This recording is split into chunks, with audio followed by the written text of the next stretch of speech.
tema do segundo debate do Encontro ESA de Direito Público, segundo debate do dia, que começou ontem, portanto, o quarto debate do encontro. Tema extremamente relevante, perspectivas do judiciário brasileiro no novo milênio, num momento muito especial da República, do Brasil, em que todas as instituições estão sendo tão questionadas e a todo momento.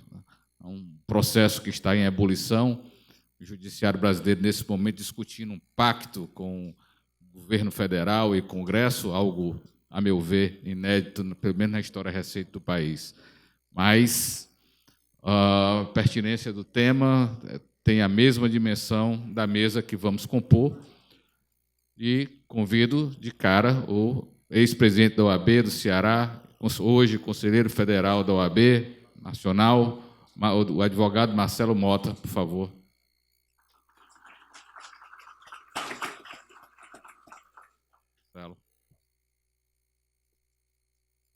O ministro do Superior Tribunal de Justiça, Rogério Schietti, por favor.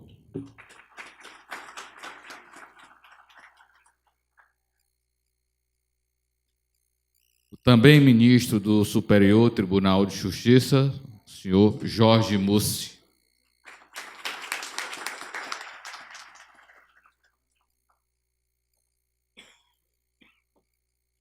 O vice-presidente do Tribunal Regional Federal da 5ª Região, Cid Marconi.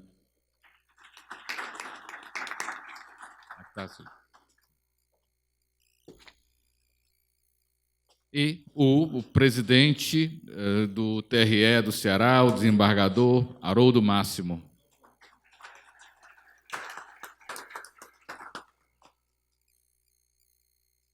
Por fim, também desembargador do Tribunal de Justiça do Ceará, doutor Paulo Albuquerque.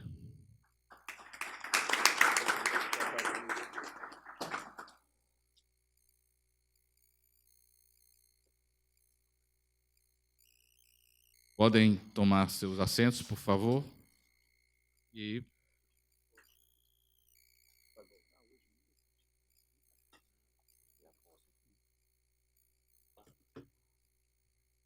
A palavra e o comando da mesa está com o advogado Marcelo Mota, membro do Conselho Federal da OAB, ex-presidente da entidade aqui no Ceará. Inicialmente, nosso cordial bom dia a todos e todas. Gostaria de louvar a iniciativa da Escola Superior de Advocacia do Estado do Ceará por fazer esse magnífico evento, tratando de direito público, de temas bastante atuais e que impactam na sociedade, que impactam no exercício da advocacia. Esse tema que agora iremos tratar com expoentes da comunidade jurídica nacional, que são realmente as perspectivas do judiciário brasileiro no novo milênio. Eu parabenizo de forma efusiva ao presidente André Aguiar por toda a organização desse evento, a sua diretoria, a Ordem dos Advogados do Brasil, a Caixa de Assistência, a todos que estão aqui. Cumprimento a mesa, uma mesa extremamente seleta, com os ministros Jorge Mussi, Rogério Schietti, que gentilmente se deslocaram de seus afazeres em Brasília para estar aqui na terra da luz, da terra da redenção, nosso querido Ceará, para abrilhantar esse evento. Desembargador Haroldo Máximo, presidente do TRE, desembargador federal Cid Marconi, desembargador estadual Paulo Albuquerque, esses dois últimos, com muito orgulho, assim como o ministro Mussi, são oriundos do 5º Constitucional da Advocacia, esse 5º Constitucional que é tão importante, que oxigena, como o ministro Schietti também é do Ministério Público, também do 5º, então é extremamente importante. Bem, e o tema que iremos tratar hoje refere-se exclusivamente também a algo que é muito importante, o nosso judiciário. Um judiciário que é um poder independente, mas, acima de tudo, um poder que entrega justiça a quem precisa. Um poder que deve estar próximo à população, um poder que, na verdade, deve ser exercido com a maior maestria, atendendo a uns princípios basilares da Constituição Federal, do amplo acesso à justiça, da razoável duração do processo, e os desafios são enormes. Na prática, nós sabemos das dificuldades, especialmente nós, advogados, no exercício desse mistério, um mistério que é, aí, como dito por Sobral Pinto, dentre outros, né, um exercício duro, corajoso, mas que nós jamais nos furtaremos a fugir. Eu queria, inicialmente, ler aqui um breve resumo dos currículos dos nossos expositores, iniciando pelo ministro Jorge Mussi, que é ministro do Superior Tribunal de Justiça e do Tribunal Superior Eleitoral, bacharel em Direito pela Universidade Federal de Santa Catarina, presidente do TRE de Santa Catarina no biênio 2003-2004, desembargador do Tribunal de Justiça de Santa Catarina 1994 a 2007, tendo exercido a presidência de 2004 a 2006. Membro da comissão organizadora do concurso para ingresso na carreira da magistratura de Santa Catarina, 1990 a 2000, professor convidado permanente da Escola Superior de Advocacia da OAB de Santa Catarina, 1994 até os dias atuais, coordenador do curso de preparação para a magistratura da Escola Superior da Magistratura do Estado de Santa Catarina, 2000 e 2001. Seja muito bem-vindo, ministro.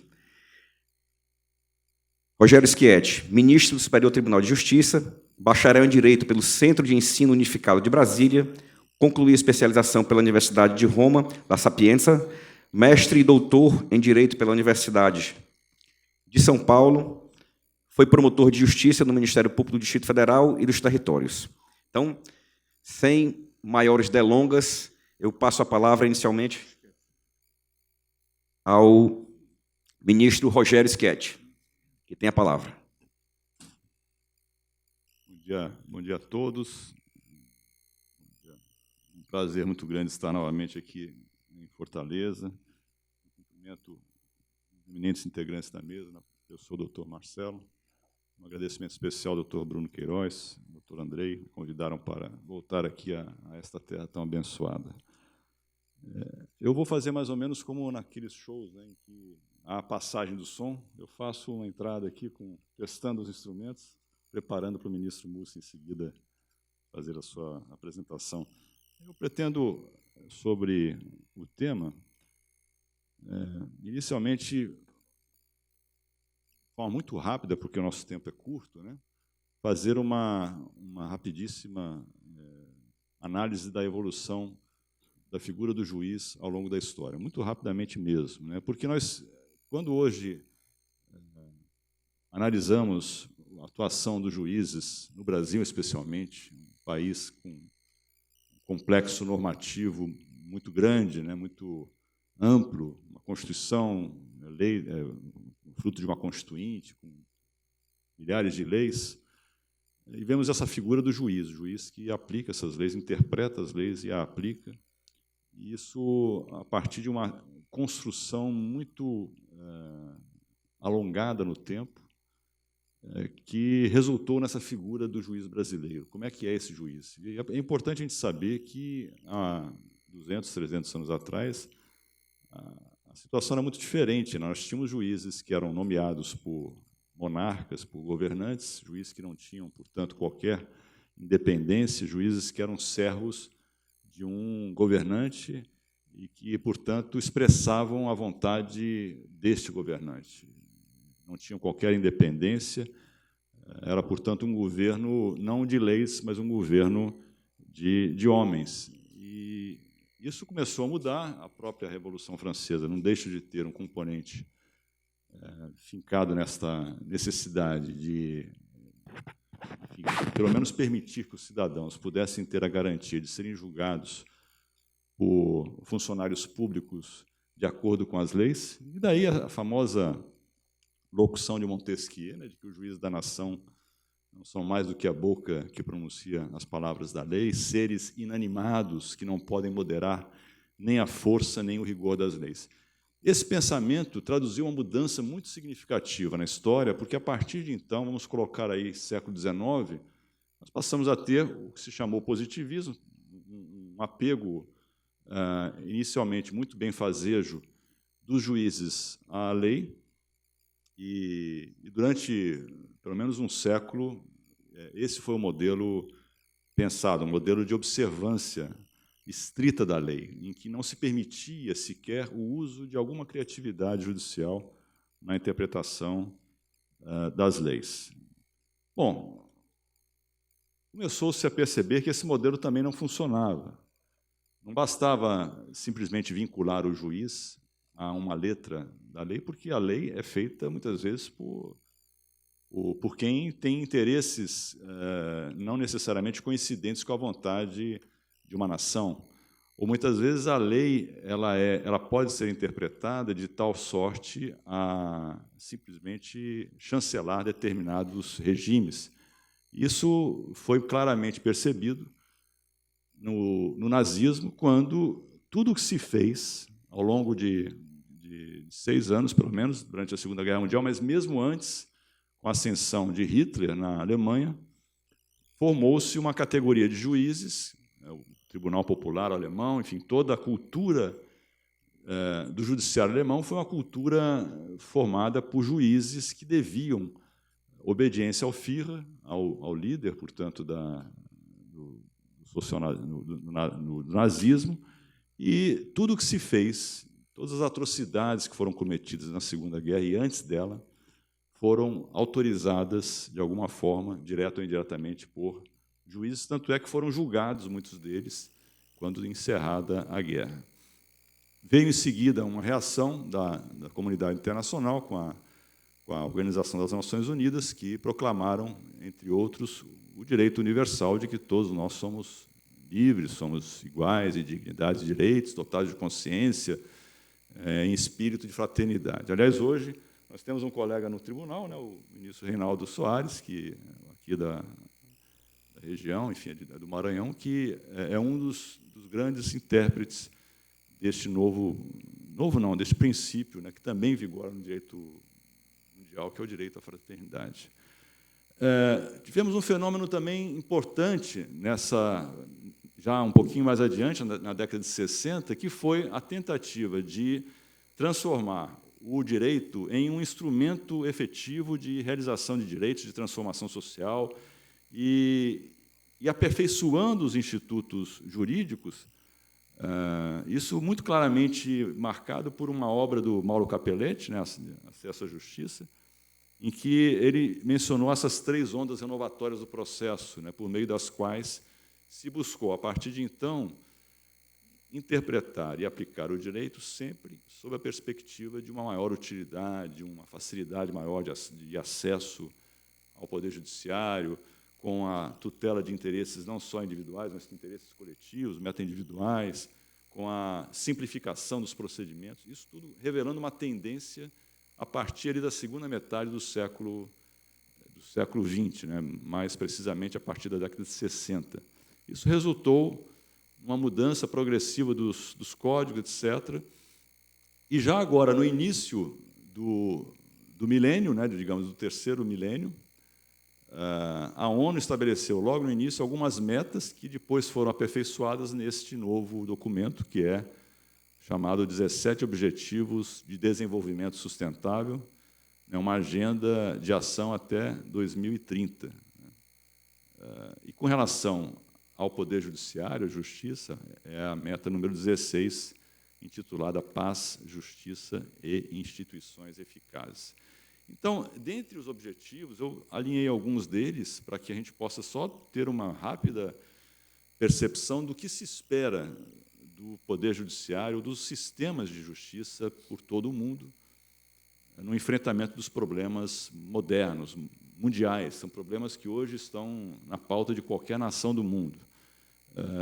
Acima de tudo, reduzir as formas de violência, taxas de mortalidade.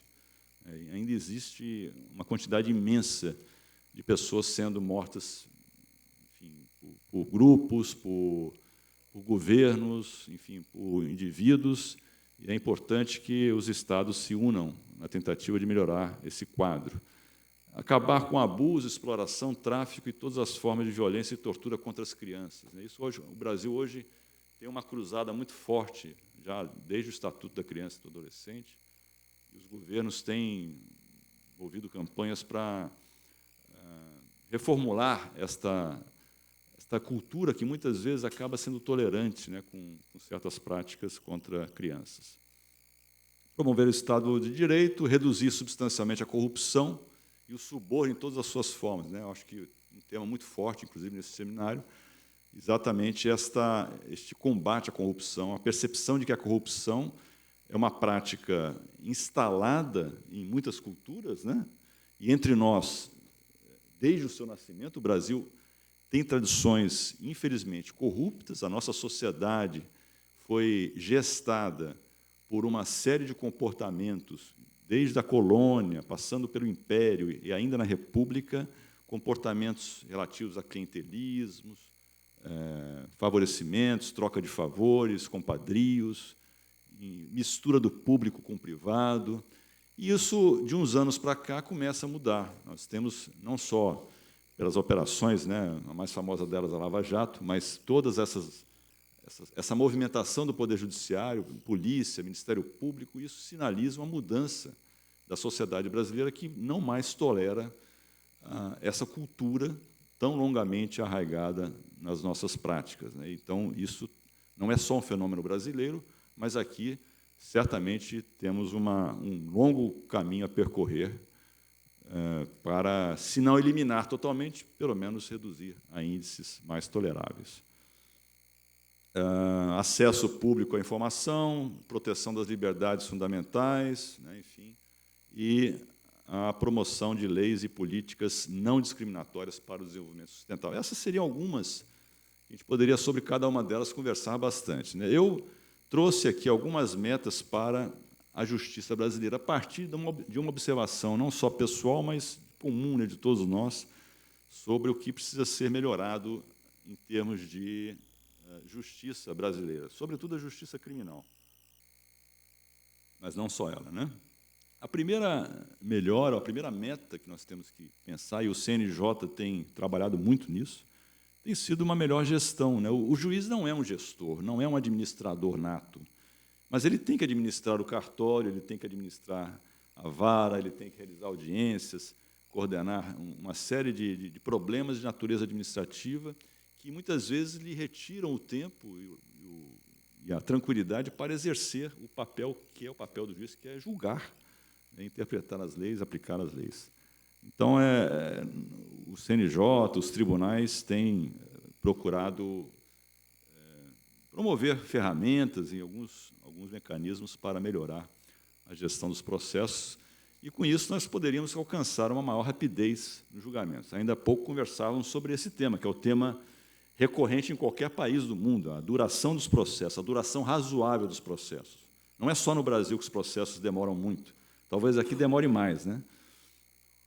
Eu estou coordenando um grupo de trabalho instituído no CNJ, pelo presidente do CNJ, para tratar especificamente do Tribunal do Júri. O Tribunal do Júri, o ministro Jorge Mussi, tem uma experiência larguíssima no Tribunal do Júri, principalmente quando ainda exercia advocacia, e sabe muito bem as dificuldades de se chegar a um resultado efetivo e definitivo no Tribunal do Júri. Tamanha a quantidade de detalhes, de nulidades que costumam, muitas vezes, anular os julgamentos, realizando 2, 3 julgamentos, né?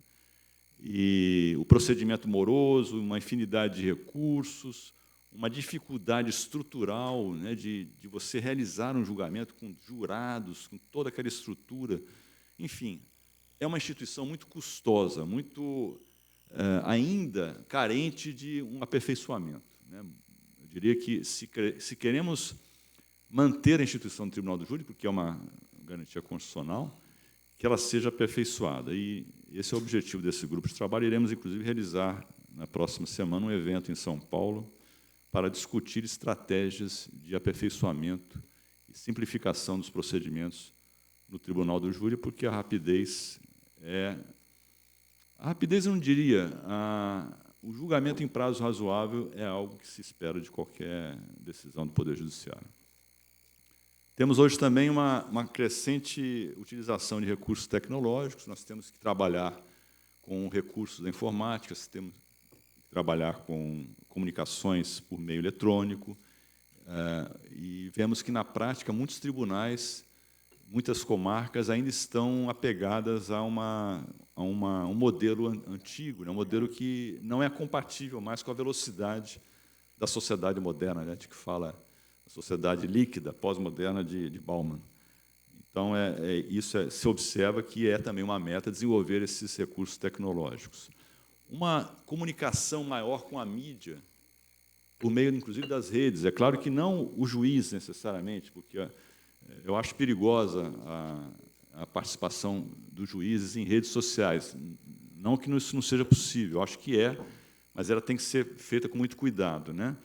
Mas eu digo, institucionalmente, é importante que os tribunais tenham esse diálogo com a sociedade, que se comuniquem mais, porque as pessoas não entendem as nossas decisões, as pessoas muitas vezes nos criticam, e têm criticado cada vez mais, e de maneira, diria, muitas vezes desrespeitosa, simplesmente porque não concordam com a decisão que foi tomada. Em algumas hipóteses, não naquelas de má-fé, naquelas de desejo de ofender, mas muitas vezes por desconhecer o que significa aquela decisão do juiz e por que ela foi tomada. Por quê? Porque quem conhece o processo é o juiz. E o juiz só pode decidir de acordo com o que está no processo, né? A população, por não ter formação, ou muitas vezes porque, enfim, não gostou da decisão, simplesmente ataca a decisão, ataca o juiz que a proferiu. E é importante, portanto, que os tribunais possam se comunicar de uma maneira menos barroca, né? Porque nós ainda temos uma linguagem muito rebuscada, nós falamos empolada, nós temos aquela coisa ritualística. Em alguns ambientes é importante ter, claro, mas na comunicação com o povo nós temos que ser mais simples, nós temos que usar uma linguagem mais direta, mais acessível, e isso é algo que temos que desenvolver para sermos melhor compreendidos. Outra importante modificação, digamos, de costume, e aí já tem mais a ver com o relacionamento dentro do processo. Vejam que o Código de Processo Civil de 2015, um dos princípios que foram reforçados, melhor explicitados, foram os princípios da cooperação e o da boa-fé.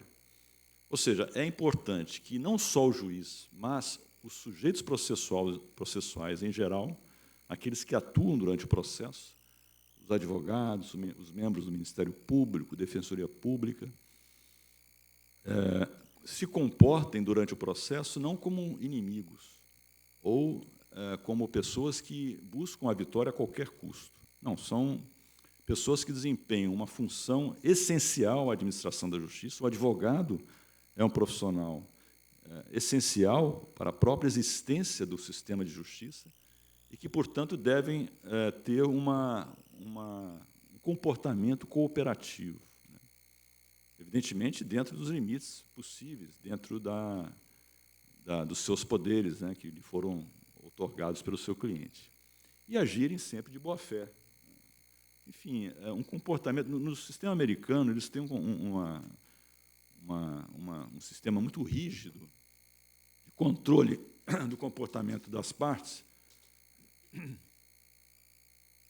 Eles chamam, por exemplo, em relação ao Ministério Público, né, que é um promotor americano, é um promotor que a gente imagina muito político, né, porque ele realmente é eleito, ou então é nomeado pelo governador, ou até pelo presidente, e ele se atém muito a critérios políticos, é verdade. Inclusive, o juiz americano também, em boa parte, é um juiz eleito pela comunidade e deve, portanto, satisfações à comunidade, e isso compromete, a meu ver, a sua imparcialidade.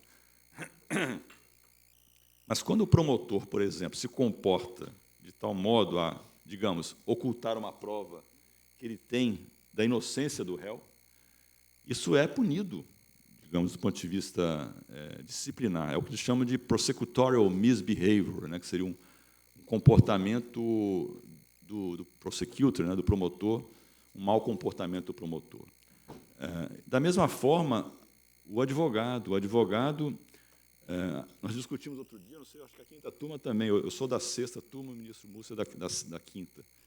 E nós discutimos na sexta turma, acho que a quinta também, uma conduta que, a meu ver, pessoalmente, é muito repudiável, que é o abandono de plenário pelo advogado ou pelo promotor, não importa, né?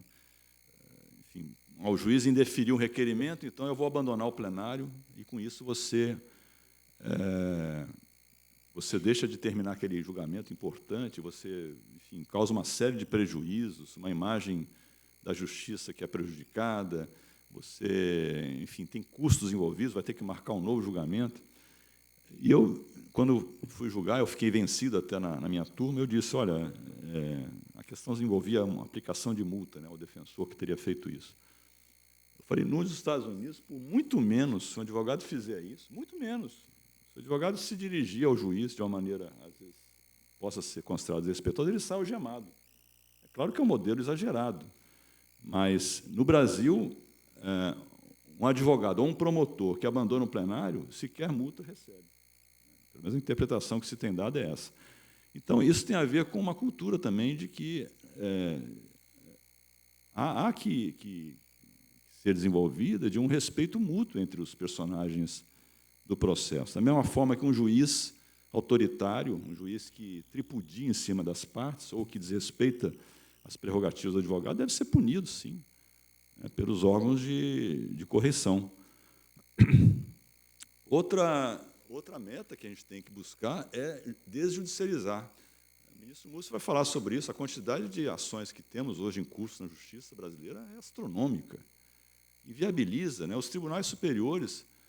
Vejam, nós pertencemos a um tribunal que julga, por ministro, 10 mil processos por ano. Para que se tenha uma ideia, a Suprema Corte americana julga, toda a Corte, 80 casos por ano. 80 casos por ano. Nós julgamos isso num dia, cada ministro, praticamente. Então, é algo que os colegas de outros países não acreditam que isso existe. Né? Começam a rir, não, você deve estar enganado. Não é 10 mil, é 1000, né? 1000 já seria muito, né? Tem um zero a mais aí. Então, assim, nós temos que trabalhar por primeiro, estimular as pessoas a se comporem naturalmente, sem necessidade de recorrer ao Poder Judiciário, estimular, portanto, a composição, transação, conciliação, de alguma forma, né? Desjudicializar os conflitos que possam ser desjudicializados. E que existam juízes crescentemente comprometidos com os valores e princípios da Constituição e das leis. Né?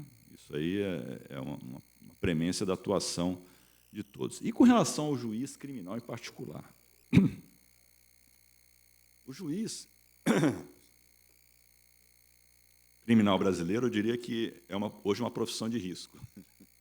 Assim como os advogados criminalistas também exercem uma profissão de risco. Né? Porque, como eu falei há pouco, um advogado que defende um criminoso e um juiz que, eventualmente, absolva ou solte um criminoso estão correndo um risco de vida, inclusive. Né?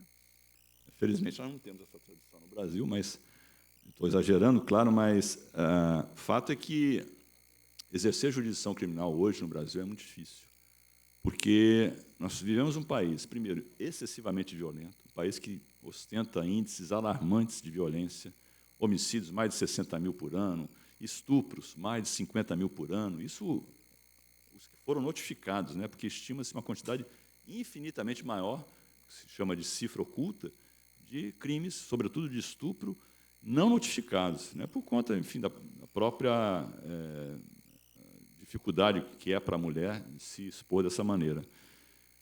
E o pior disso tudo é que nós temos toda essa quantidade imensa de crimes e uma punição reduzidíssima.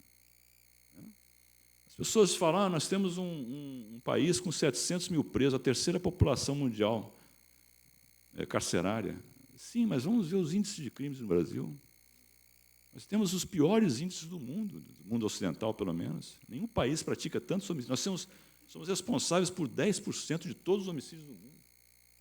Nós matamos, em 25 anos, 1 milhão de pessoas. Quando nós terminarmos de falar aqui, depois de 1 hora, no máximo, né, 7 pessoas terão sido assassinadas no Brasil. Isso é um índice vergonhoso.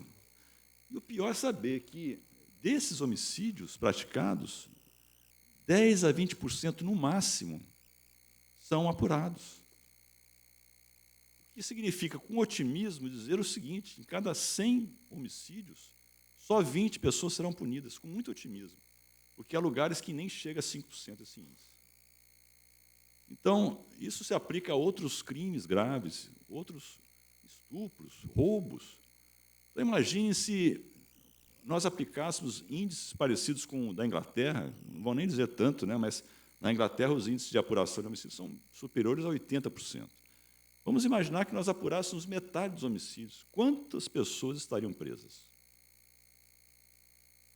Então, é evidente que o nosso sistema penitenciário é um sistema cruel, é um sistema desumano, que não permite, salvo raríssimas exceções, que o infrator se cumpra a sua pena e retorne ao convívio social, porque vai retornar minimamente capacitado para reconstruir a sua vida. O normal é que ele vá se instruir mais para continuar na criminalidade, vai se comprometer cada vez mais com a criminalidade. Portanto, é um sistema ruim. Mas, se ele existe, e se não há outro meio para crimes violentos de punir pessoas que praticam crimes violentos, nós deveríamos, inclusive, ter a percepção de que há muitas pessoas que poderiam estar soltas, e estão cumprindo pena, mas há muitas pessoas que estão soltas e deveriam estar presas. Então, isso a gente tem que ter uma plena consciência sobre isso. Um sistema, portanto, pouco eficiente, com índices elevados de impunidade. E uma seletividade punitiva, que agora começa a mudar. Nós temos digamos, uma compreensão mundial, não só brasileira, de que até um certo ponto da nossa história, vamos colocar aí 30 anos atrás, 40 anos atrás, os crimes que chegavam ao Poder Judiciário eram crimes de rua, esses crimes que eu estou falando. Com o aperfeiçoamento das instituições, com a modernização, com o crescimento do sistema financeiro, enfim, com a sociedade moderna, etc., nós começamos a também endereçar o foco para os crimes chamados crimes de colarinho branco, aqueles que são praticados por pessoas do nosso convívio, pessoas que tiveram uma boa criação, pessoas com cultura, pessoas que se relacionam socialmente, que detêm o poder e que, até um certo ponto da nossa história, estavam absolutamente imunes a qualquer tipo de iniciativa persecutória. Isso começou a mudar, de uns 20 anos para cá, talvez, com algumas leis que foram sendo votadas, criando tipos penais específicos, lei da improbidade, lei das licitações, proteção de crimes contra o sistema financeiro, lavagem de dinheiro, etc. E, com isso, nós passamos a aumentar o leque de, não só crimes, mas de possíveis autores dessas práticas ilícitas. E, nos últimos anos, por conta dessas novas operações, do Ministério Público e da Polícia Federal, nós, efetivamente, transpusemos um campo que até então era inóspito.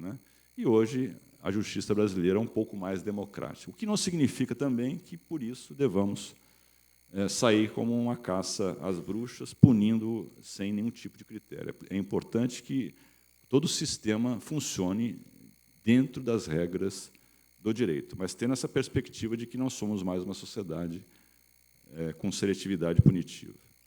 A desumanidade do sistema penitenciário, que eu falei, a deficiência das estruturas estatais, geralmente as estruturas punitivas, a polícia é mal estruturada, o Ministério Público ainda tem uma deficiência de número de promotores, o Poder Judiciário, somos 18 mil juízes no Brasil todo, mas não somos capazes de cobrir os 5.500 e tantos municípios do Brasil, e, portanto, há vários municípios que não têm juízes que têm que se desdobrar em 2, 3 comarcas. E o resultado é uma quantidade imensa de processos por serem julgados ainda. E uma baixa cultura de legalidade. O que é isso? É a nossa dificuldade de cumprir a lei. No Brasil, eu digo sempre que eu moro numa cidade, Brasília, que deveria ser um exemplo de respeito às leis, mas, pelo menos no trânsito, é onde se vêem absurdos que eu não consigo entender. Em Brasília, você passa ali no setor comercial, no setor bancário, no setor de autarquias, os carros parados em cima da grama, e ficam lá o dia inteiro, não dá nem para passar. Tem uma placa, estacionamento proibido, 2x, o carro parado embaixo, e ele fica o dia inteiro ali e não acontece absolutamente nada. Ele não é guinchado. Você vai para São Paulo, por exemplo, já é um pouco diferente. Lá eles multam, tem o flanelinha, lá, não, flanelinha não, é marronzinho. Tem um nome lá que eles dão, marronzinho, e vai lá e multa. Então, assim, em alguns lugares no Brasil, a cultura da ilegalidade parece que prevalece. Então, Uma vez eu tirei uma foto de um carro estacionado debaixo de uma placa assim, proibido estacionar, porque aqui é local de ambulância. Em frente ao hospital, o carro parado ali, estacionado. Então, isso é uma coisa tão pequena, mas nós não temos essa percepção de que, se nós não somos obrigados, nós não cumprimos a lei. Quando veio a lei do cinto de segurança, quando veio a lei do proibido cigarro, quantos anos precisou para nós nos acostumarmos a essa nova cultura? A questão do bafômetro, né? Tudo isso, né? Isso é uma mudança cultural muito lenta e que dificulta a realização das nossas metas, digamos, de um poder judiciário mais efetivo. E, por último, nós temos que trabalhar com um momento que nós temos vivido já de alguns anos, que é essa característica da nossa sociedade, por punições, né? Enfim, as pessoas cada vez mais estão exigindo punições exemplares, punições sumárias. E, se, de um lado, é importante que a sociedade cobre, não necessariamente só do Poder Judiciário, cobre do sistema como um todo, da polícia, do Ministério Público, do Poder Judiciário, que essas instituições funcionem, é preciso saber que esse funcionamento não é um funcionamento ao gosto do freguês. É um funcionamento que deve ser feito pela observância das regras do direito. O direito, para nós que somos aqui todos relacionados ao direito, o direito é exatamente a conquista da civilização. Se nós voltarmos a práticas pré-civilizatórias, nós não sabemos onde vamos parar. Ainda que haja alguma dificuldade, ainda que esses índices de impunidade sejam alarmantes e precisam ser aperfeiçoados, não se pode, de uma hora para outra, querer sair à caça sumária de pessoas que supostamente são autores de crimes sem a observância do devido processo legal. Essa é uma exigência da civilização, não é só do Brasil, de qualquer país do mundo, né? O Estado de Direito exige que nós observemos as regras do jogo. E é por isso que o juiz tem um papel fundamental, porque ele, muitas vezes, vai ser o único pela sua independência jurídica e política, pela sua imparcialidade, será o único capacitado a, eventualmente, decidir contra uma opinião geral. Se o juiz fosse simplesmente um chancelador da vontade da maioria, nós estaríamos na idade da pedra ainda. Por isso que se diz que o judiciário é contra-majoritário, porque ele, eventualmente, não sempre, mas eventualmente, ele deve decidir não pela vontade da maioria da população, e sim, até porque a população muitas vezes é manipulada, né? Enfim, com uma mídia nem sempre responsável. Então, eu encerraria dizendo o que se pode esperar do juiz criminal, né? Desse magistrado, que é um personagem central na definição da responsabilidade penal e eventual inflição de pena ao acusado, espera-se um comportamento absolutamente imparcial, despido de interesse pessoal e muito menos da pretensão de agir como coadjuvante de políticas criminais. Sejam políticas de cunho punitivistas, sejam políticas de cunho absolucionistas. Nada é pior para um sistema de justiça do que um juiz que, a priori, é do tipo, eu não condeno ninguém por esse crime, ou então, caiu na minha vara aqui esse crime, eu condeno. Esse tipo de juiz não serve, esse tipo de juiz não deveria ser juiz, porque ele tem preconceitos que o impedem de interpretar o direito, não à luz das suas convicções pessoais, das suas formações ideológicas, religiosas, morais. O juiz ele não tem pautas morais, o juiz tem pautas jurídicas, ele observa a Constituição e as leis. Então, esse juiz, que é um abolicionista ou um punitivista em excesso, é um juiz que causa um malefício tremendo, né? Como diz o Hélio Tornag, dizia, né, é utilíssimo para um povo ter boas leis, mas é melhor ainda ter bons juízes. Cumpre, assim, ao magistrado manter-se fiel aos ditames do direito, interpretando-o e aplicando-o de modo a realizar a justiça, independentemente de injunções políticas, simpatias ou antipatias, preconceitos ou pressões midiáticas ou da opinião pública. Opinião pública essa quase sempre insciente do que efetivamente contém os autos do processo, pouco disposta a ouvir a versão oposta, raramente conduzida pela razão, pela civilidade e pelo equilíbrio da saudável crítica, que também nós, membros do Judiciário, devemos, quando assim manifestada, aceitar e digerir. Aquela frase, decisão do Poder Judiciário não se cumpre, não se discute, se cumpre, eu acho que não é bem assim. As decisões do Poder Judiciário se cumprem, mas podem ser discutidas, devem ser discutidas. Podem ser criticadas, sim, claro, desde que seja com respeito, né? E não como nós temos visto ultimamente. A gente abre as redes sociais, é uma coisa assim, inacreditável, o grau de violência, o grau de baixeza, de vilania com que se dirigem as pessoas, não só do Poder Judiciário, as pessoas em geral, um clima de, a gente brinca de fla-flu, né? De guerra, um clima de ódio, né? Indignação é uma coisa. Essa indignação é legítima. A população pode se expressar contrariamente ao que os poderes decidem, né? Mas tudo feito, assim, no mínimo de civilidade, né? Eu, então, encerro com o Papa Francisco, né, que é esse velhinho tão simpático, né? Independentemente, embora argentino, né? Um irmão. Mas é assim, é uma pessoa que, independentemente de ser um ou outro católico, enfim, espírita, qualquer religião, mas é uma pessoa que sempre nos tem uma mensagem muito importante. Ele fala dos jovens, né, quando ele esteve aqui se dirigindo aos jovens, que devem ser protagonistas dessas mudanças, né? A nossa geração, quer dizer, a minha geração, aqui, nossa aqui da mesa, né, aí na plateia tem pessoas de uma geração mais recente, mas as futuras gerações é que são as responsáveis por essas mudanças e talvez nós não sejamos mais capazes de realizá-las, mas esperamos que os futuros bacharéis em direito, os futuros juízes, futuros promotores, enfim, futuros políticos, futuros administradores sejam capazes de transformar o Brasil em uma instituição melhor do que a atual. Muito obrigado.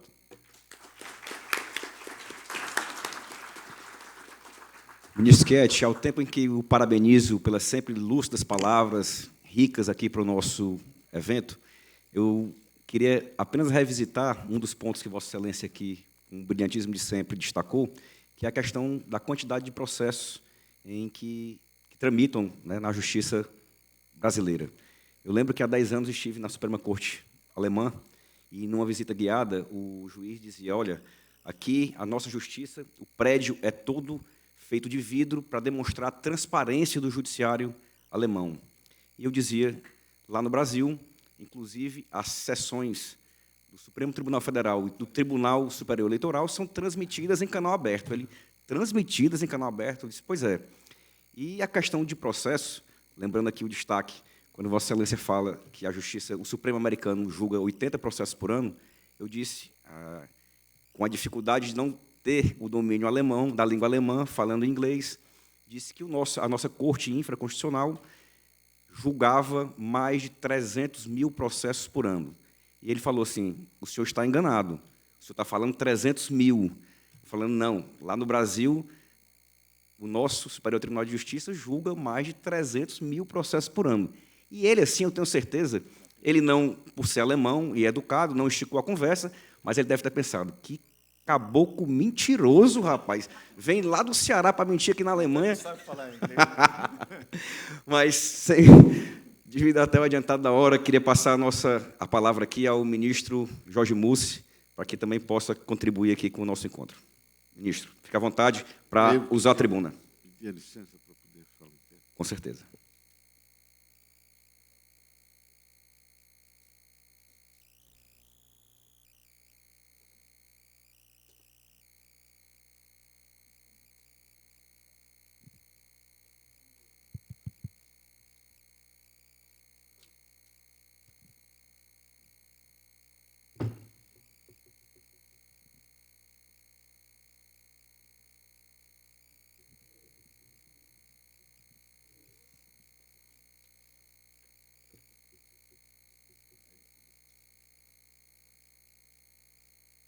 Bom dia a todos.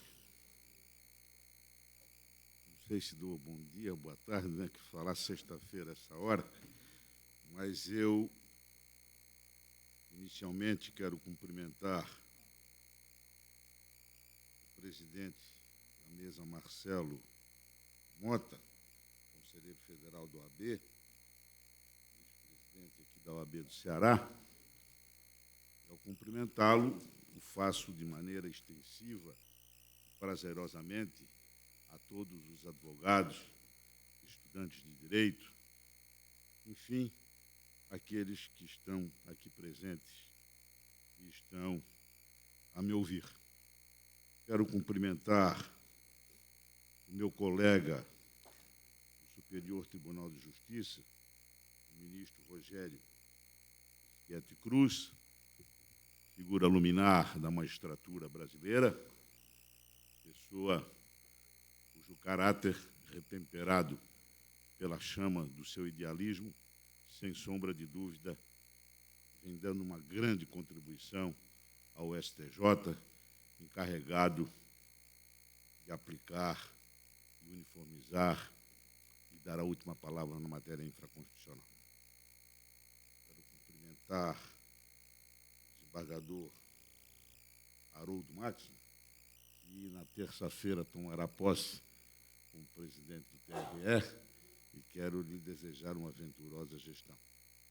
Da mesma forma, ao desembargador Paulo Albuquerque, aqui do TJ do Ceará, ao Tiago Astro Rocha, presidente do CESA,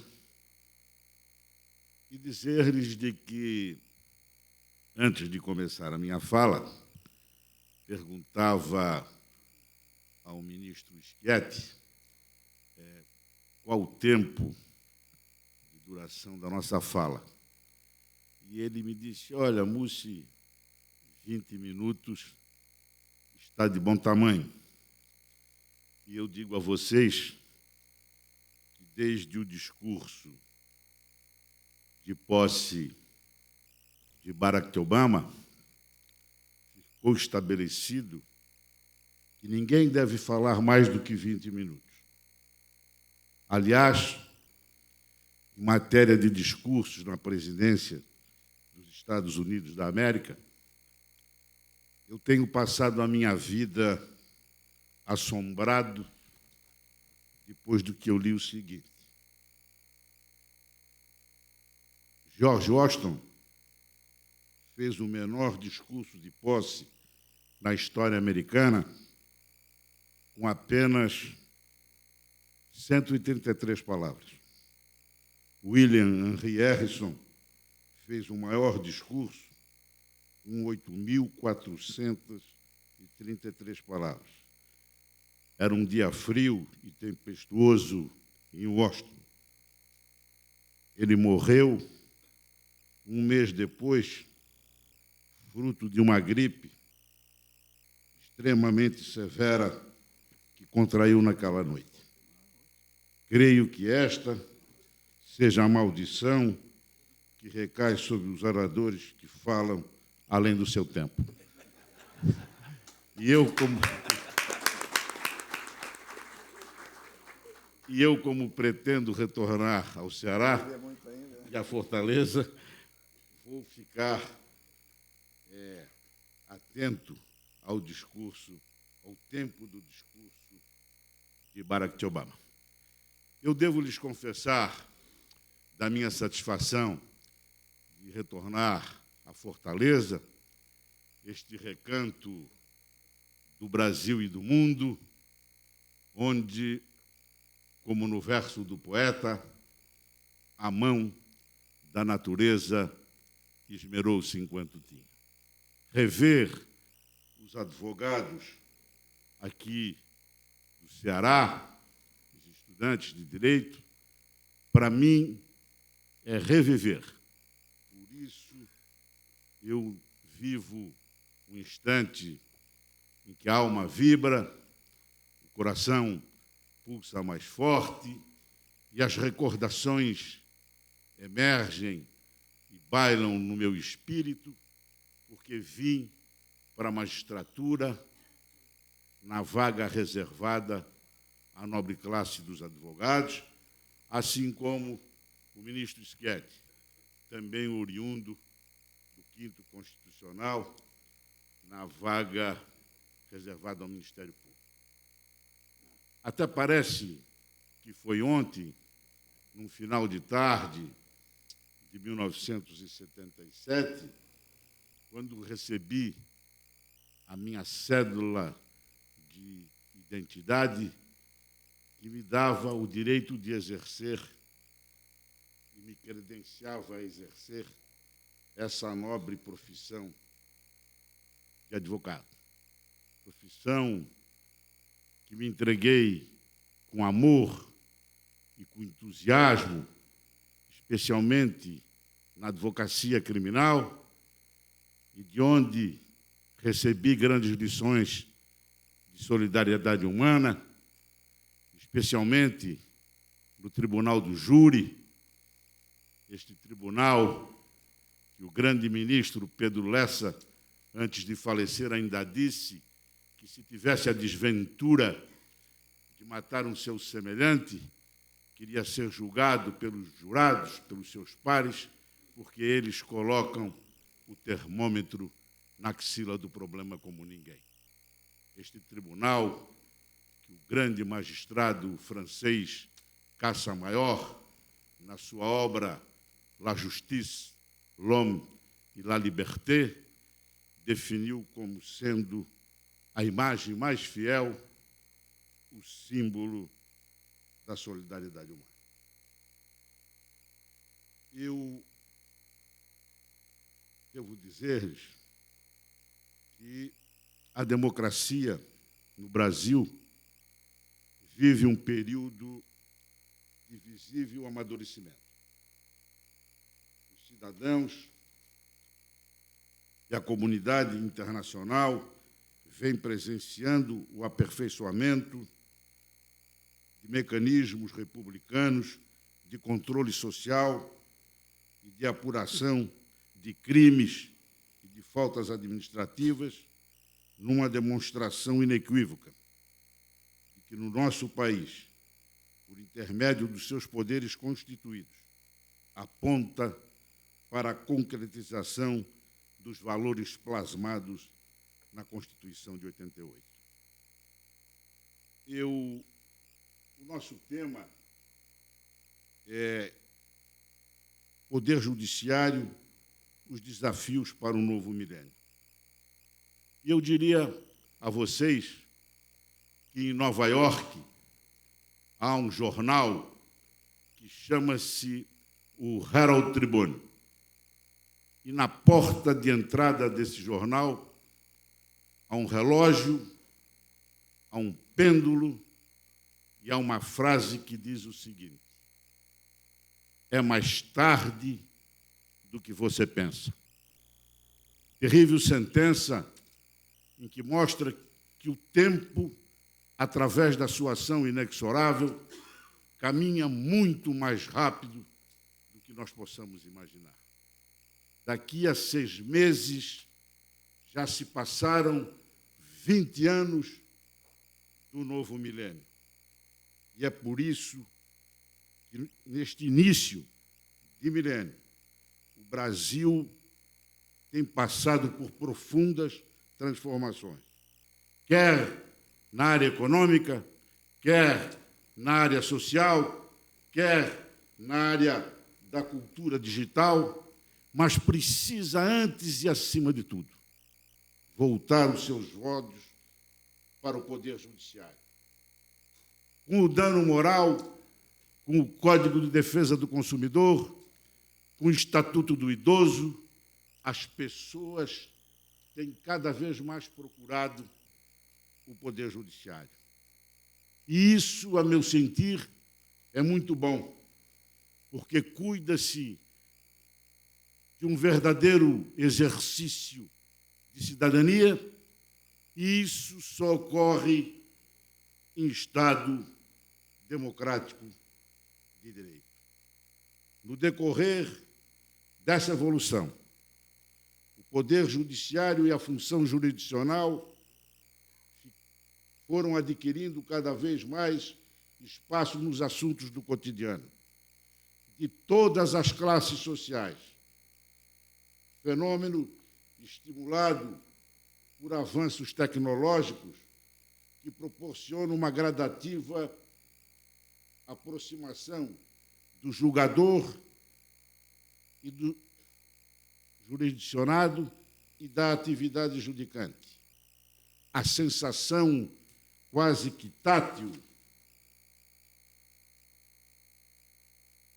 dos julgamentos televisionados, a instantaneidade da comunicação, possibilitado pelas redes sociais, e a penetração irretorquível dos julgados publicados na internet, colocaram a jurisdição no centro das atenções, fazendo crescente as expectativas e as responsabilidades daí oriundas. Um dos maiores tribunos de todos os tempos, e ao que se sabe, foi Mirabeau, certa feita, discursando no Parlamento de França sobre o poder judiciário e a sua organização, ele disse o seguinte: a justiça é uma necessidade de todos e de cada instante. E assim como deve merecer respeito, deve inspirar confiança. Ouvidos surdos aos cantos enganadores, olhos vendados às tentações sedutoras, espíritos infensos contra as arbitrariedades, inteligências e consciências prevenidas e preparadas contra as artimanhas. Tudo isso deve constituir o espírito protetor daqueles que compõem o Poder Judiciário e têm a difícil missão de distribuir justiça. Para que isso aconteça, há necessidade de uma perfeita harmonia entre os advogados, os magistrados e os membros do Ministério Público, a quem eu tenho sempre chamado de tripulantes de um mesmo barco e de caminheiros de uma mesma senda. Eu digo isto por quê? Porque todos nós estudamos na mesma faculdade, cursamos as mesmas cadeiras, cultuamos os mesmos livros. E, por isso, devemos nos unir neste momento em que passa o Brasil.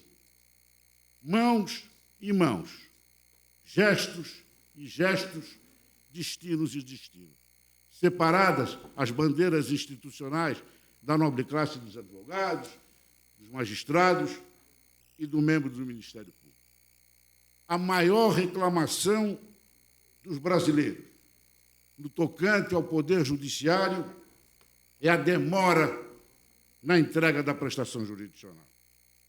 É preciso que tenhamos ferramentas de trabalho ágeis, desburocratizadas e transparentes, antes que seja tarde, porque os limites da paciência e da tolerância já estão se esgotando. Porém, nós, do Poder Judiciário, nós não estamos preparados para dar vazão a esse grande número de processos, que, segundo dados do Conselho Nacional de Justiça, são em torno de 80 milhões, ou seja, para cada 2 brasileiros e meio há um processo. E, como disse o ministro Schietti, nós somos apenas 18 mil juízes. Só vou trazer rapidamente dados do tribunal a que nós pertencemos e que agora, no mês de abril, o STJ comemorou 30 anos de existência, batendo recordes em processos julgados. Nos últimos 6 anos, o número de demandas analisadas aumentou em mais de 50%. Boletim estatístico da Corte diz que em 2018 foram julgados 412 mil processos. E este ano de 2019, entre janeiro e março, foram julgados 83 mil processos. Eu trouxe aqui, antes de sair do gabinete ontem, apenas para demonstrar, a estatística do mês de abril, da terceira sessão, que são os ministros que compõem a quinta e a sexta turma criminal. Eu, na quinta turma, ministro Schietti, na sexta turma. Total de processos julgados só no mês de abril. Ministro Joel Pacioni, 1.805, ministro Ribeiro Dantas, 1.718, ministro Jorge Mussi, 1.682, ministro Rogério Schietti, 1.679, ministro Reinaldo Soares da Fonseca, 1.650, e assim sucessivamente. E eu hei de perguntar a Vossas Excelências, será que nós não estamos errando ao julgar 1.800 processos por mês? É possível, é muito provável que esteja passando processos e que nós estejamos errando. Mas isso não pode acontecer.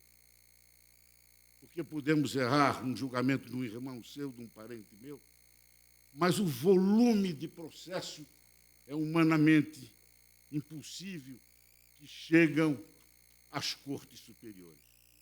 E nós, nessa reunião aqui, nós precisamos decidir qual é o tipo de judiciário que nós queremos para o Brasil. Nessa perspectiva, eu trago a sempre e bem lembrada a lição que Nelson Mandela deixou por escrito. Devemos promover a coragem onde há o medo, promover o acordo onde existe o conflito e inspirar a esperança onde há o desrespeito. E nesse diapasão e nessa perspectiva, nós precisamos ter ferramenta de trabalho para prestar jurisdição nos termos da Emenda Constitucional 45, ou seja, em prazo razoável. Se, por um lado, é indiscutível que o desafogo do judiciário começa por uma mudança de ordem cultural, de ordem de mentalidade. Ainda há pouco, uma jornalista me perguntava por que esse grande número de processos. E eu dizia a ela que isso já começa nas faculdades de Direito, onde nós fomos instruídos para tudo seja através do jus postulandi, para que tudo se vá residir em juízo. Então, a primeira mudança, me penso que é de ordem cultural e de mentalidade, no despertar de consciências menos litigiosas. Por outro, para que as transformações de fato aconteçam, é importante, acima de tudo, vontade política por parte do Congresso Nacional, priorizando a elaboração de leis que maximizem a prestação jurisdicional e possibilitando dar concretude aos princípios da legalidade e da eficiência que nos são constitucionalmente impostos. E nesse quadro, e nesse diapasão, trago a sempre atual lição de Montesquieu. Quando vou a um país, não examino se há boas leis, mas se as leis que lá existem são executadas. Boas leis há por toda parte. Trago, inicialmente, quando digo de que há necessidade, por parte do Parlamento brasileiro, de priorizar as ferramentas de trabalho do Judiciário, a necessidade de que todos nós formemos um tour de força e façamos uma pressão à nobre classe dos advogados, dos magistrados e dos membros do Ministério Público, para que sejam priorizados, tanto na Câmara Baixa como na Câmara Alta, os vários projetos de reforma do Código Penal, que é de 40, do Código de Processo Penal, que é de 41. Eu só vou dar um exemplo, para não me alongar, sobre a lei do divórcio. Nelson Carneiro morreu com 96 anos. Passou um século lutando para que o divórcio fosse implementado no Brasil. Havia resistência da igreja, havia resistência de outros segmentos. A lei entrou em vigor em 76. Fazem 43 anos que há o divórcio no Brasil. E eu vou fazer um desafio a vocês que estão a me ouvir. No trabalho de vocês, na parte social, na família, nos conhecimentos, vocês conhecem 200, 300 pessoas separadas judicialmente e não conhecem 10 ou 15 divorciadas. Estou trazendo esse exemplo para dizer que o Brasil levou um século para que tivesse uma lei que é simples, o casal vai... Hoje não precisa nem mais ir a juízo, se não tiver filho menor, vai lá, sai divorciado, mas levaram 100 anos para que nós tivéssemos essa lei. E assim está lá tramitando o Código de Processo Penal, o Código Penal, e enquanto isso não vem, nós vamos fazendo remendos. Colocava o ministro Schietti do número de processos que existem. Eu vou me restringir ao habeas corpus. Para nós, ministros, até dezembro do ano passado, a distribuição de habeas corpus por mês era 400. Esse ano passou para 550 para cada um por mês. Como não abre sábado e domingo, nós recebemos uma média de 25 habeas corpus por dia e todos com pedido de liminar. É habeas corpus para trancamento da ação penal, é habeas corpus por inépcia da denúncia, é habeas corpus para modificação de regime, é habeas corpus para pena, para aplicação da pena, para aplicação do princípio da insignificância. Eu separei ontem, antes de vir para cá, alguns habeas corpus de minha relatoria, que vou fazer a leitura para vocês só do tópico da ementa, mas, como a distribuição é linear, todos esses que eu vou ler também foram distribuídos ao ministro Schietti e aos outros 8 colegas. Habeas corpus 143.921, São Paulo, relator ministro Jorge Mussi. 2 pares de chinelo, avaliado em R$ 18,60. Furto de um pote de creme condicionador para cabelo, avaliado em R$ 12. Isso num tribunal superior que foi criado para ser a última palavra na matéria infraconstitucional. Habeas corpus, furto de um engradado de cerveja, avaliado em R$ 30. Furto de uma barra de ferro, avaliada em R$ 20,80. Furto de uma galinha caipira, avaliada em R$ 10. Habeas corpus de Minas Gerais, relator ministro Jorge Mussi.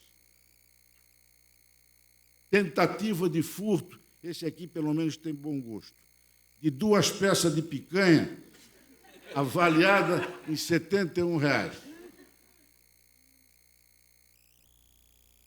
Tentativa de furto, agora para as mulheres, de uma máscara de tratamento capilar marca Dove, avaliada em R$ 8,95.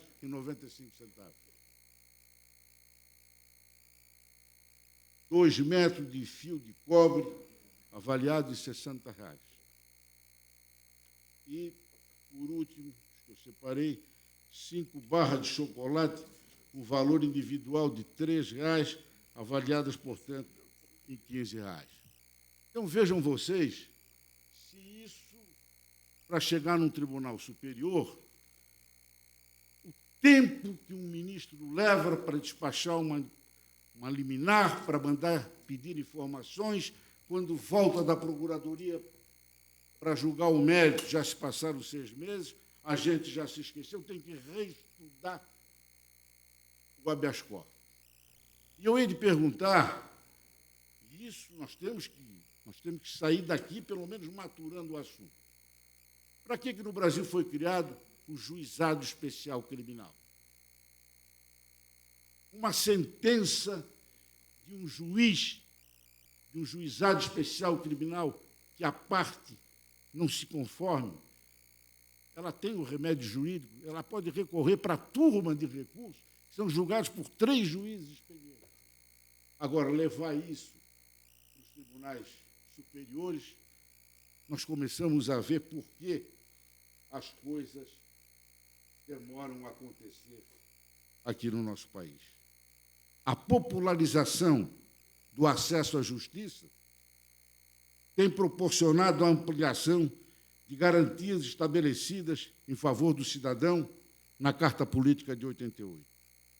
Muito se deve àquilo que eu disse, aos juizados especiais destinados ao julgamento de causas cíveis e criminais de menor complexidade, atendidos os requisitos de cada microsistema processual previsto na lei de regência. Por isso é que eu digo, sempre e sempre, se é possível pôr em prática ideias simples que podem representar avanços significativos na velocidade da entrega da prestação jurisdicional, que a sociedade por ela clama, deve se dispor de todos os esforços e recursos para tornar realidade. O Conselho Nacional de Justiça tem exercido relevante papel como gestor de políticas públicas, realizando desde 2006 a Semana da Conciliação. A estratégia é tão importante. Por favor, um pouquinho de água para mim. Que o Supremo Tribunal Federal instituiu no dia 8 de dezembro como Dia Nacional da Conciliação. Ao lado da conciliação, há também a mediação. Ambos são eficazes meios alternativos de solução de conflito, com capacidade de concretizar o direito fundamental do jurisdicionado e de se obter em prazo razoável o desfecho da controvérsia. Além disso, são aptas a prevenir ou a restaurar o entendimento entre as partes e a harmonia nas relações individuais ou coletivas nos pressupostos da própria paz social. O Código de Processo Civil de 2015, reforça e ratifica essa linha autocompositiva ao prever que a solução consensual de conflitos deverá ser estimulada por juízes, advogados, defensores públicos, promotores e, inclusive, no curso do processo.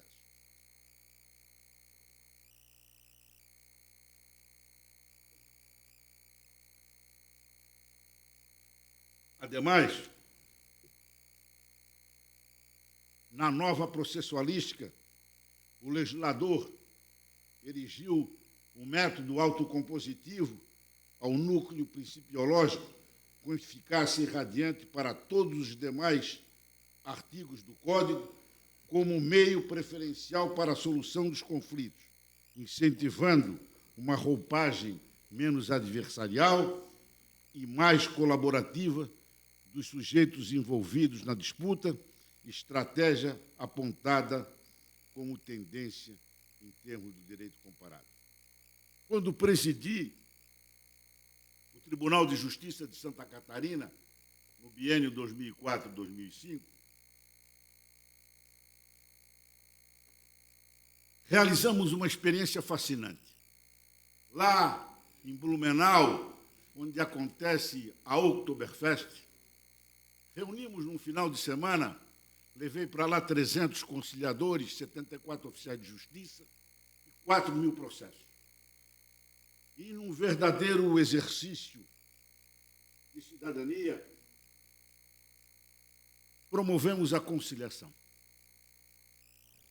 pessoas sentam, conversam e, normalmente, elas se entendem. E o índice de conciliação chegou a 70%.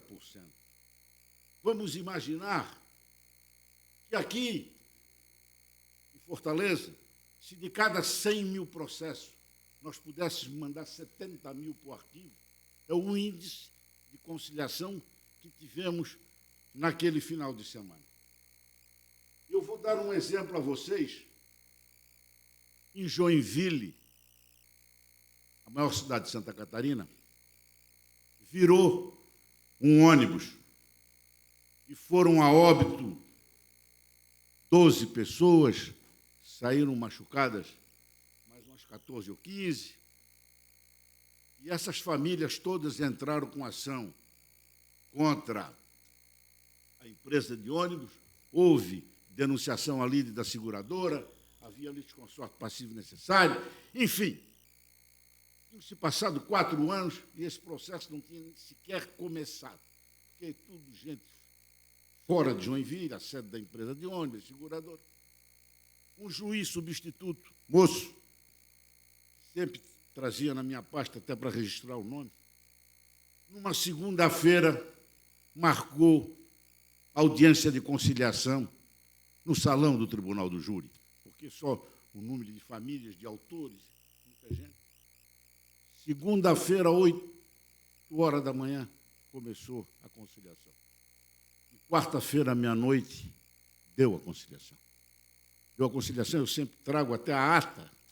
Então, foi em 72 horas, foi resolvido um processo que, seguramente, até ser julgado no primeiro grau, até ir ao tribunal e até chegar ao STJ, levaria de 10, 12 ou 15 anos. Eu vou dar um exemplo para vocês que vivi como advogado. Um cidadão canadense que exercia a sua atividade comercial em Nova York, depositou $1 milhão em Blumenau para receber no porto de Nova York camarões e calda de lagosta. E recebeu 8 contêineres com lula podre que o laudo médico dizia que ser humano não poderia ingerir. E ele veio lá em Florianópolis e me contratou. Fiz um arresto de caminhões com câmara fria, alguns terrenos, mais ou menos se empatava. Mas ele, depois de 6 meses, ele disse para mim assim: doutor Jorge Mussi, quanto tempo vai levar essa ação no Brasil? Eu disse: olha, seu Laio, todos os documentos vai precisar de tradutor juramentado, é uma ação que, se for até o STJ, vai levar mais de 10 anos. Ele disse: mas são passados 6 meses e eu vou acabar indo preso, porque a Receita Federal nos Estados Unidos quer saber onde é que eu coloquei esse dinheiro. Então, hoje, com as câmaras de arbitragem, com esses mecanismos de tirar de dentro do Poder Judiciário esse tipo de solução, por quê? Porque um empresário não pode esperar o tempo de um processo desse no Poder Judiciário. E essa cultura da conciliação, eu poderia dar muitos exemplos aqui de que vivi. Mas como deu certo aquela experiência lá dos 4.000 processos lá na Oktoberfest, eu resolvi fazer em todo o Estado. Marcamos 150 mil processos em 110 comarcas. Fizemos uma semana de mutirão da conciliação.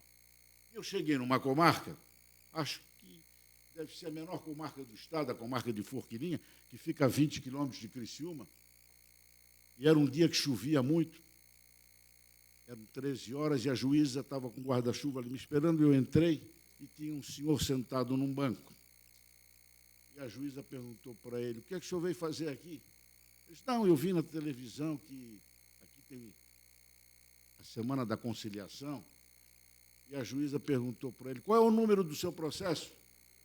Ele disse: não, eu não tenho nenhum processo aqui. O senhor não tem nenhum processo aqui, o que o senhor veio fazer aqui? Não, eu vim fazer aqui porque eu vi na televisão.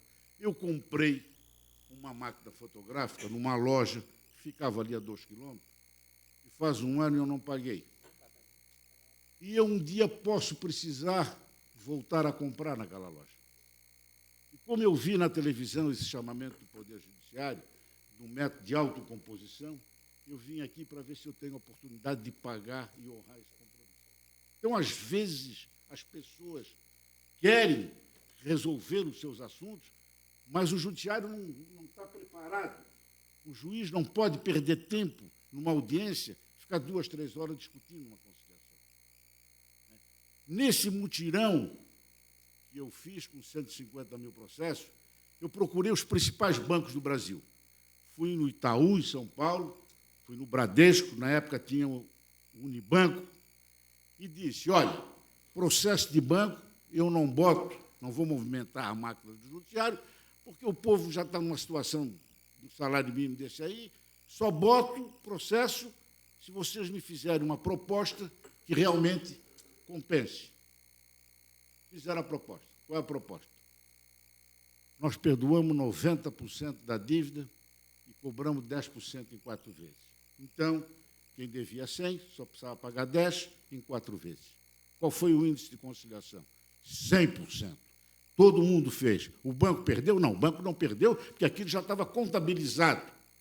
Teve uma audiência, que até a advogada da época do Unibanco, nós fizemos pelo celular, porque estava trancada no trânsito. Então, todo mundo resolveu os seus problemas fora da litigiosidade. Então, são essas soluções que eu penso que nós temos que, nesse milênio, usar desse tipo de criatividade. Eu ainda diria a vocês que há ainda a arbitragem, que se revela uma alternativa ao próprio judiciário, em que as partes buscam com uma terceira pessoa, um árbitro ou uma entidade privada, as denominadas câmaras de arbitragem, a solução imparcial do litígio. Esse sistema de multiportas de acesso à justiça é, sem dúvida, uma importante saída para que, de um lado, se possa esvaziar a litigiosidade que engarrafa o judiciário brasileiro e, do outro lado, permitir que os magistrados possam se debruçar por questões altamente importantes e relevantes. No âmbito dos tribunais superiores, a realidade não é diferente. O princípio da pluralidade de graus de jurisdição estabelecido na Constituição de 88 fez com que as decisões de primeira e segunda instância sejam simples, carimbo e tribunal de passagem. Pois tudo, ou quase tudo,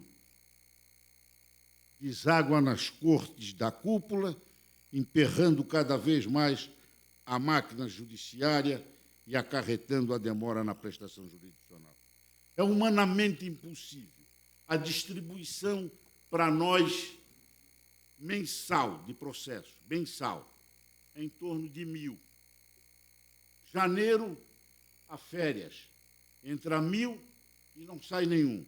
E julho, a férias, entra 1.000 e não sai nenhum. Então, nós já começamos o ano com 2.000 processos atrasados.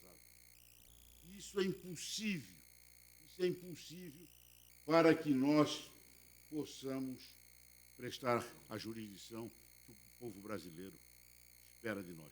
O ministro Schietti disse os dados da Suprema Corte dos Estados Unidos, em que a distribuição anual é menor do que 100 processos. E na Suprema Corte do Canadá, menos do que 90 processos. Nós temos que ter, quando eu digo assim, a criatividade, a especialização. Se na medicina há um médico cardiologista, há um médico pediatra, há um médico...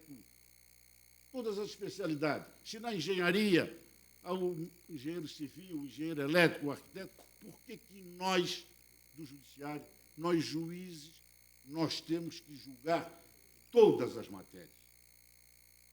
Eu quando presidente do tribunal, de Justiça de Santa Catarina, eu fiz uma outra experiência, não sei se aqui já tem, mas criei na capital uma vara de direito bancário.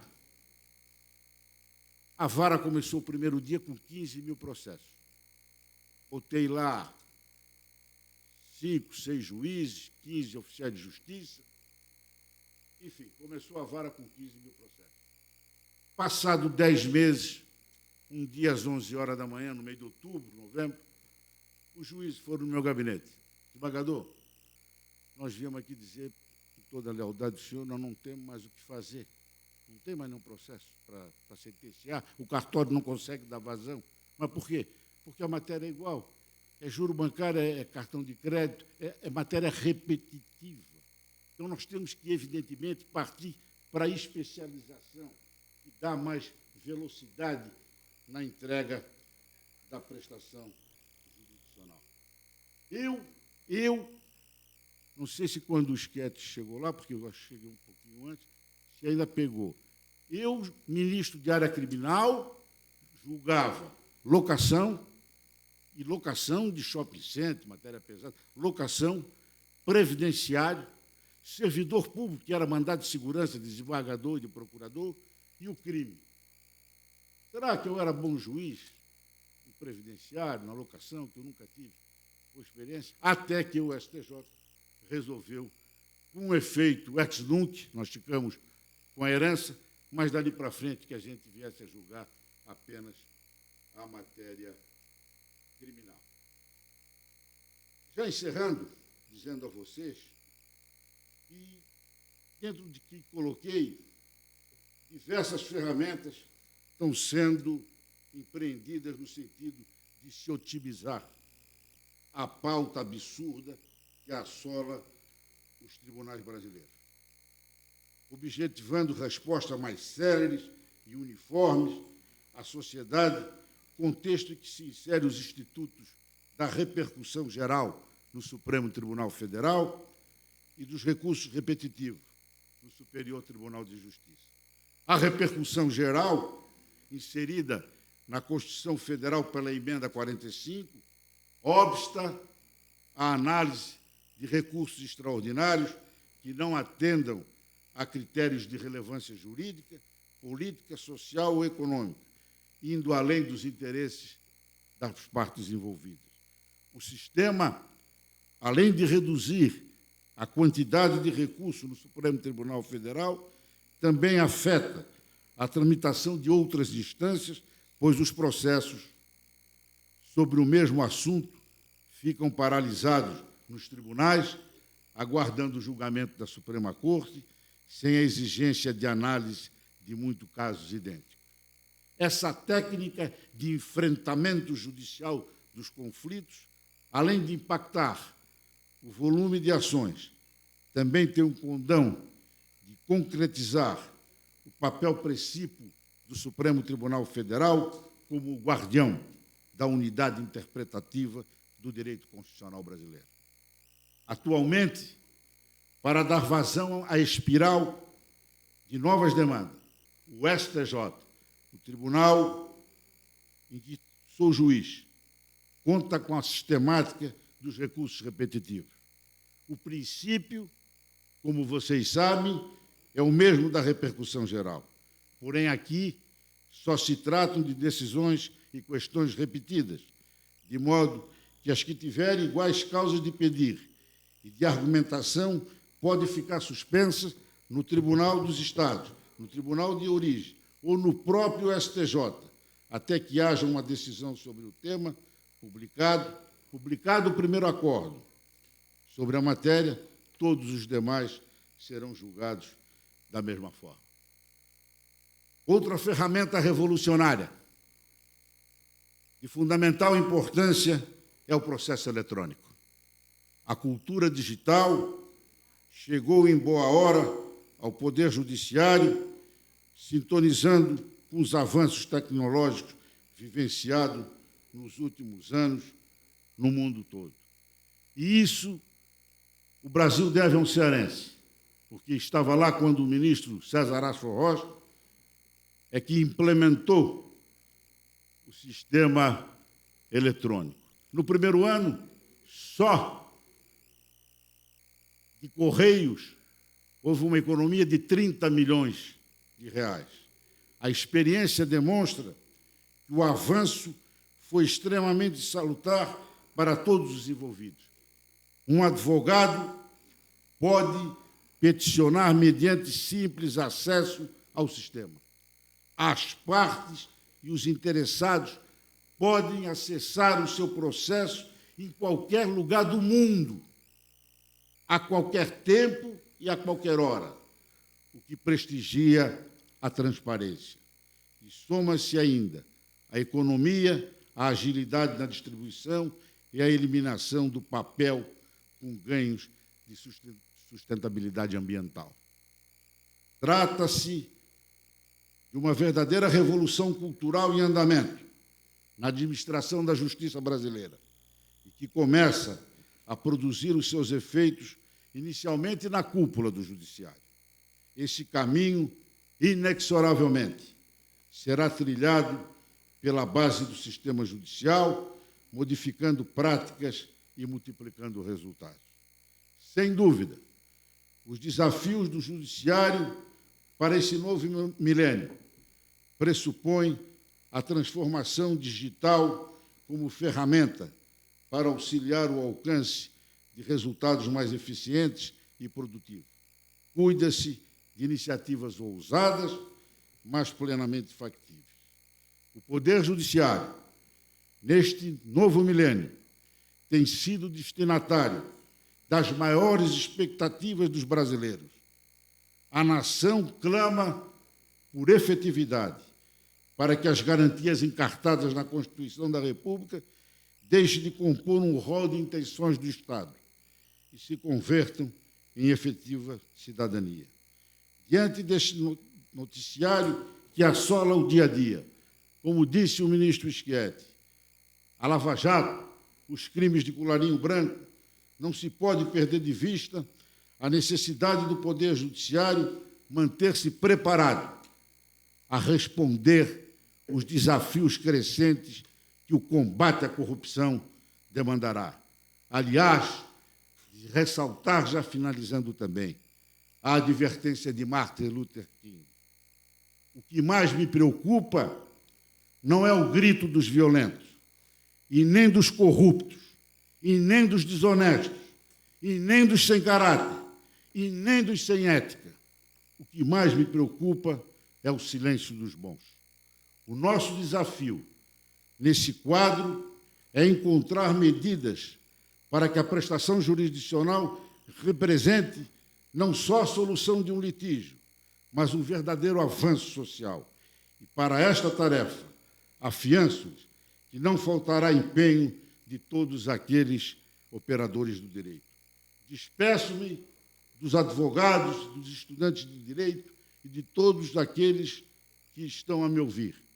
A convicção de que compartilho com todos a ideia de que o Brasil precisa de uma justiça eficiente, acessível e que prestigie os princípios constitucionais. Sem justiça efetiva, sem uma corte de contas, aqui incluo os tribunais de contas atuantes, não há participação ativa e colaborativa daqueles que representam esse novo universo. Juízes, advogados, promotores e servidores. Repito, somos todos tripulantes do mesmo barco e caminheiros de uma mesma senda. E não há Estado democrático de direito sem civilização digna deste nome. Encerro a minha peroração, lembrando as palavras do 36º presidente dos Estados Unidos da América, Abraham Lincoln, quando ele disse: só os que ajudam é que têm o direito de criticar. Muito obrigado.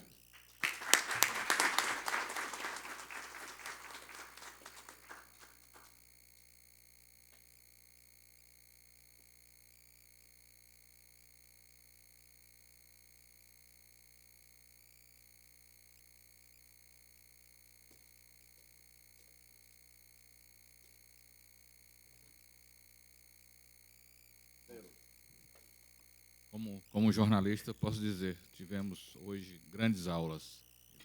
Para quem é jornalista também, o aprendizado foi muito grande. Passo a palavra agora ao Marcelo, ex-presidente da OAB, conselheiro federal da OAB, para encerrar a mesa e, na sequência, a gente finalizar esse dia de debates, ou esta manhã de debates, com a entrega das placas aos participantes da mesa de hoje. Eu queria parabenizar o ministro Jorge Mussi, que, como bem lembra o Fábio, nos brindou, nos presenteou com uma verdadeira aula, um homem público, um homem de notório saber jurídico, que aqui nos trouxe suas experiências enquanto advogado, lembrando que foi também dirigente de ordem, conselheiro, diretor tesoureiro, desembargador do Tribunal de Justiça de Santa Catarina, e que no exercício da presidência fez inovações extremamente importantes, sementes que foram plantadas no passado, no biênio de 2004, 2005, e que hoje são uma realidade do nosso Poder Judiciário. E também, e especialmente, no Superior Tribunal de Justiça. E, ministro, nos toca muito, quando Vossa Excelência fala, que, sob a sua relatoria, inúmeros processos aqui, ao custo para nós, cidadãos, porque nós que custeamos o Judiciário, por óbvio, e o Judiciário, no Superior Tribunal de Justiça, tem ainda que julgar processos de habeas corpus aí com valores ínfimos, de bagatela. Só venho aqui a fazer um registro, nós, cearenses, sertanejos como somos, quando o senhor falou da galinha caipira, o Fábio pensou, mas essa galinha caipira, R$10, ela devia ser um pouquinho magrinha. Mas... Você está com as ouças, como diz o Matheus, eu fico atento, Fábio. Mas, aqui, aproveito, indago se existe algum tipo de questionamento da assistência, da mesa. Bem, em não havendo, em homenagem também aqui à razoável duração da palestra e a competição, né, que nós temos agora com o almoço, eu, com muita felicidade, ministro Jorge Mussi, mais uma vez, o Ceará é extremamente grato a Vossa Excelência, que o senhor está em casa, venha sempre aqui nos visitar, que será um grande prazer para todos nós. Eu agradeço muito ao senhor, desembargador Haroldo Máximo, desembargador Paulo Albuquerque, o ministro Rogério Schietti teve que se ausentar porque também estava com voo aí marcado, já para retornar a Brasília. E muitíssimo obrigado. Nós encerramos esse painel aqui na manhã-tarde dessa sexta-feira. Muito obrigado.